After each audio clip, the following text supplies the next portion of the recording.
if you end up in a situation where you need to shoot now and you have no lighting equipment with you? You need to use what's there and you need to do it now. To be able to pull this off, you need to learn to interpret the light that's already there. In this video, Isak will drop me off in 3 random locations where I will analyze the room and how I would use the light in this room to make the best out of the situation. If you're using a smartphone or if you're using professional equipment, these techniques will always work. So let's do this.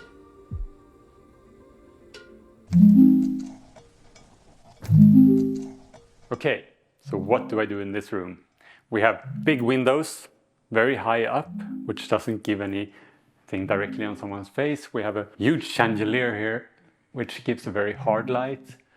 We have some practicals that are not really disturbing or doing anything, but it's a kind of dark room and it's a hard place to shoot in. So what I would do in this room is I will go to my backpack where I always keep this. This little thing is a credit card sized light. It still gives a pretty hard light like this. That's why I always carry this as well, where I put this inside and it gives a super soft and nice light, which will outcompete the other lights in the room and give a nice soft light for you to light yourself or light your subject. This softbox is super handy because it folds together like this. It folds together and you can always keep it in your backpack wherever you go. It's available on Amazon and I will provide links just here in the description. Very useful. I would stick this on the tripod and it folds out. Beautiful thing. So I have my kit here and now I need to know what white balance is the camera set on. 3500K. 3500K. This lamp is currently on 5500 and luckily it's a bicolor lamp, so I put it on 3500 as well, which should match the room. I stick this in here. To compose the image now, I would back Isak very far into the corner, like that. I will move closer and then I would probably go like somewhere like 50mm on the camera to get nice blurry background. There we go. Obviously you would not hold it yourself. This is just for demonstration purposes.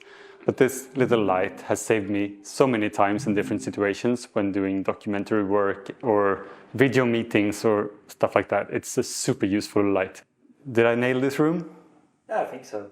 Yes. So we're on our way to Underverket to shoot some stills and shoot some video for Mira, who is launching a new thing. And I thought I would actually take you with me when I do some work for a change and not just talk about doing work. So I hope you like it.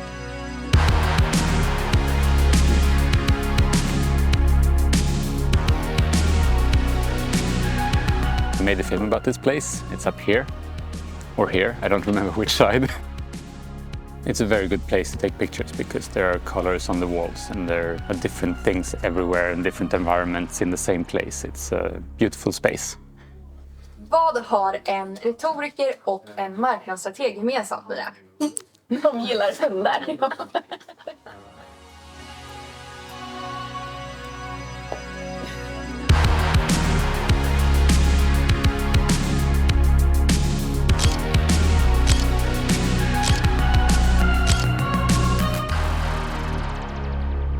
Funniest part of making films. Okay, we're outside. This is exciting. And as you can see, this is a day that looks like 90% of the days in Sweden looks like. We have big overcast and this is a very depressing weather overall. There's no sun, so there's no shadows to worry about, but there's also, it's really hard to make something look interesting in this light. So what we do here, we have one of these. So this is a flag. I do not normally carry one of these around in my bag, but you could use a black umbrella, black jacket, anything that gives a dark surface. And then you put that up close to the subject's face to create a shadow side.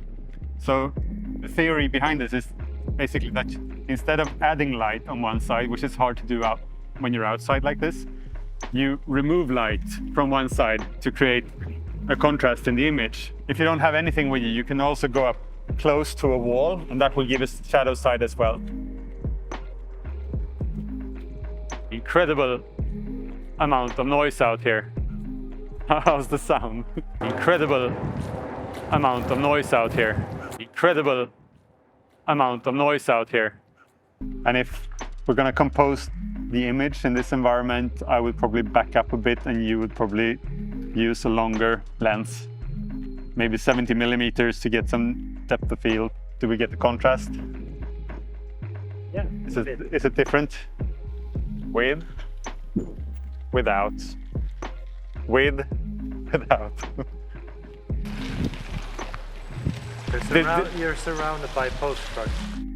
This is a very, very useful thing to know if you're shooting in Sweden, because 90% of our days looks like this and it's sad as hell, and I should move to a different country. Did I nail this one, Isaac? Yeah, I think so. Yeah. It looks dramatic. It's cold. In the stage part, it was a bit harder because we had these LED tubes giving the color on the wall, and they give a very nice ambience to the room, but they are super hard to light against. Så mycket ljus är ett lyxproblem egentligen.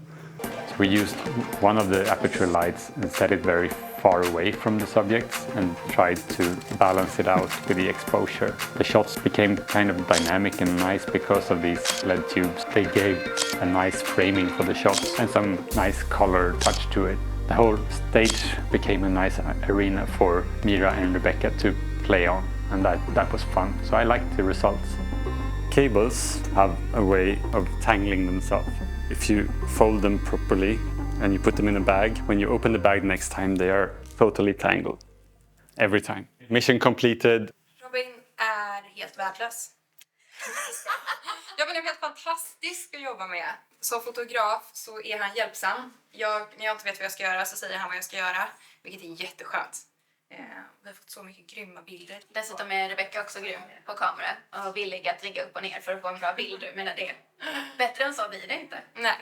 Everyone's happy, we got some video, we got some photos, and we got 2 different locations in the same place with 2 different sets of clothes. Everyone is happy, I'm happy, they are happy, Isaac is happy, so...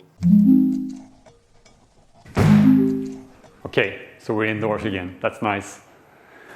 You're welcome. Thank you. So, we're in the kitchen. What do we have? We have a big window here.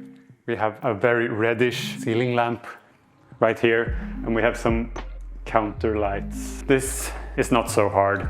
I will go with a window. Let's try it. Today we're gonna learn how to cut an apple.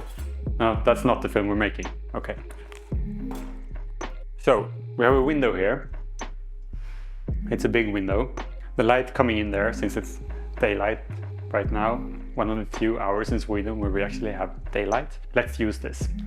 We could use it in 2 ways that I'm thinking of. One is using it as a side light, pretty much like I am doing right now, but we will move closer to the window. So I'm standing closer to the window, I'm getting the light on my face. Probably gives a pretty nice side light, which is gonna be very, very blue right now, because you never changed the white balance. So this is one way of doing it. Blame it on Isaac. The other way I would do this, because this background is probably pretty boring, it's a fridge. I would place Isaac right here by the window with his back against the window, and I would place myself in front of the camera, having the window light hitting my face while I'm eating apple. Always turn your back to the window when you're holding the camera. It's a good rule. Can we do it again with the correct white balance, please? This will be the final image with a correct white balance set, and this is my apple and it's still green and not purple or something. So this is what it would look like with the right temperature set on the camera. This light should be more natural looking now and not so blue, and this side will probably get a lot warmer and redder because we have lights from indoors hitting me on this side. And the apple is green. Now I'm just gonna mess it all up in post, is that? Don't do it in post. Do it in camera. So this is how I analyze the room whenever I end up in a new place. There's a rush to start shooting and I need to use what's available right there and right then. I always keep this with me in my bag together with this softbox. It can save almost any situation. I don't always carry this with me, but I sometimes have some black cloth or a black t-shirt or something that I can hold up close to the subject for outdoor shooting in gray, cloudy, overcast days. And always put the camera with the back against the window and use windows whenever you have them as key light or side lights. It depends on the background and what looks best, and that's up to you.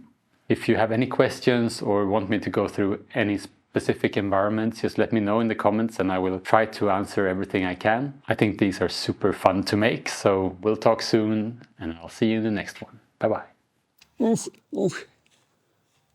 It's very, very important to watch your fingers when you do this. If you squeeze them in the tripod, you're gonna get hurt. Squeeze. It's happened more than once. Beware.